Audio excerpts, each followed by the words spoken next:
ఆదికాండము 23వ అధ్యాయము. శారా జీవించిన కాలము అనగా శారా బ్రతికిన ఏండ్లు 127. శారా కనాను దేశమందలి హెబ్రోనును కిరియతర్బాలో మృతి పొందెను. అప్పుడు అబ్రాహాము శారా నిమిత్తము అంగలార్చుటకును ఆమెను గూర్చి ఏడ్చుటకును వచ్చెను. తరువాత అబ్రాహాము మృతి పొందిన తన భార్య ఎదుట నుండి లేచి హేతు కుమారులను చూచి, మీ మధ్య నేను పరదేశినిగాను పరవాసినిగాను ఉన్నాను. మృతి పొందిన నా భార్య నా కన్నులెదుట ఉండకుండా ఆమెను పాతిపెట్టుటకు మీ తావున నాకొక శ్మశాన భూమిని స్వాస్థ్యముగా ఇయ్యుడని అడుగగా, హేతుకుమారులు, అయ్యా, మా మాట వినుము.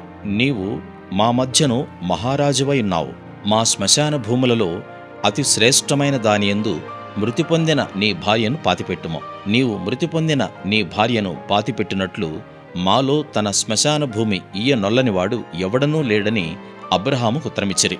అప్పుడు అబ్రాహాము లేచి ఆ దేశపు ప్రజలైన హేతు కుమారులకు సాగిలపడి, మృతి పొందిన నా భార్యను నా ఎదుట ఉండకుండా నేను పాతిపెట్టుట మీకిష్టమైతే నా మాట వినుడి.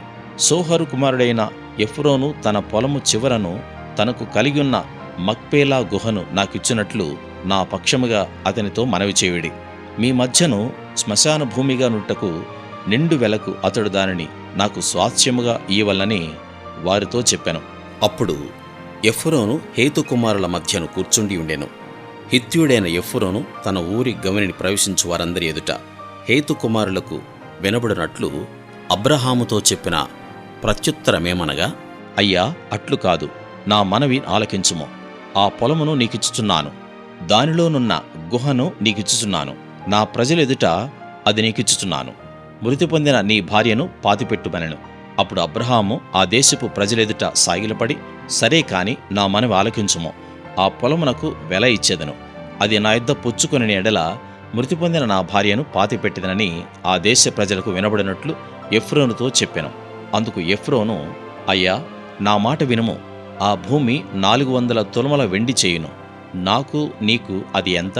మృతి పొందిన నీ భార్యను పాతిపెట్టుమని అబ్రాహామునకు ఉత్తరమిచ్చెను. అబ్రాహాము ఎఫ్రోను మాట వినెను. కాబట్టి హేతు కుమారులకు వినబడినట్లు ఎఫ్రోను చెప్పిన వెల అనగా వర్తకులలో చెల్లు 400 తులముల వెండి అబ్రాహాము తూచి అతనికిచ్చెను. అలాగున మమ్రే ఎదుటనున్న మక్పేలా ఎందలి ఎఫ్రోను పొలము అనగా ఆ పొలమును దాని ఎందలి గుహయు, దాని పొలిమేర అంతటిలోనున్న ఆ పొలము చెట్లన్నీయు అతని ఊరి గవిని ప్రవేశించు వారందరిలో హేతుకుమారుల ఎదుట అబ్రాహామునకు స్వాస్థ్యముగా స్థిరపరచబడెను. ఆ తరువాత అబ్రాహాము కనాను దేశములో హెబ్రోనును మమ్రే ఎదుటనున్న మక్పేలా పొలము గుహలో తన భార్య అయిన శారాను పాతిపెట్టెను. ఆ పొలమును దానిలోనున్న గుహయు హేతుకుమారుల వలన శ్మశానము కొరకు అబ్రాహామునకు స్వాస్థ్యముగా స్థిరపరచబడెను.